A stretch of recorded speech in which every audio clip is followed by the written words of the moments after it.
Migawas na ang resulta sa investigasyon sa Department of Health Region 10 sa magbanay sa Lagindingan, Misamis Oriental nga namatay human na bakunahan. Atong sayro ng dugang detalye sa live report ni Cyril Chavez. Cyril.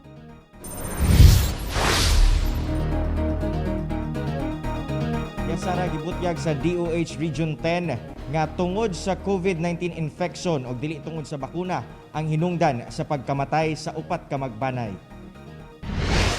Gibarugan karon sa Department of Health Region 10 base na sab sa resulta sa ilang investigasyon nga dili tungod sa bakuna ang hinungdan sa pagkamatay sa upat ka magbanay sa Lagindingan, Misamis Oriental. Sumala sa DOH 10 nga ang panghitabo nahulog sa coincidental event based sa Causality Assessment Classification sa Adverse Event After Immunization. Kinihuman nga nagpositibo sila sa COVID-19 ug pipilasab sa ilang mga banay sa lugar. Busa migawas nga namatay sila tungod sa komplikasyon sa sakit ug dili sa bakuna. Migawas usab nga July 26 nga wala gibakunahan sa mga doktor sa Bakuna Center si Twinkle Mogot Waga tungod sa feverish kini.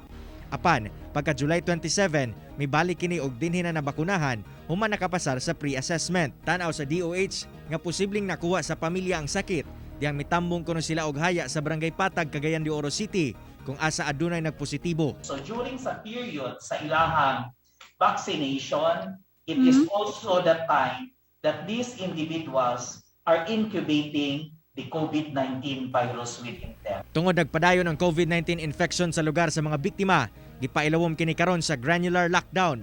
Hinoon, tanan 20 ka miyembro sa pamilya nga naka-isolate anana sa maayong kahimtang.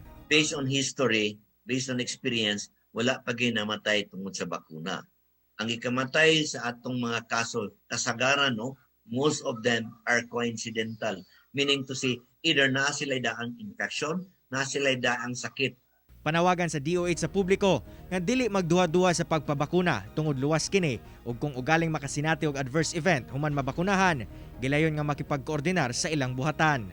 Unang buhaton, kung ang individual adunay mga gabation after nga gibakunahan, mo pahibalo dayon dito sa ato ang barangay health worker or sa ato ang bakuna center kung saan kung asa siya gibakunahan.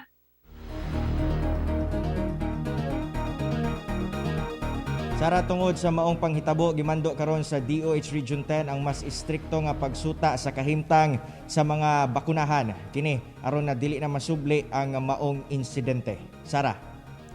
Okay, daghang salamat, Cyril Chavez.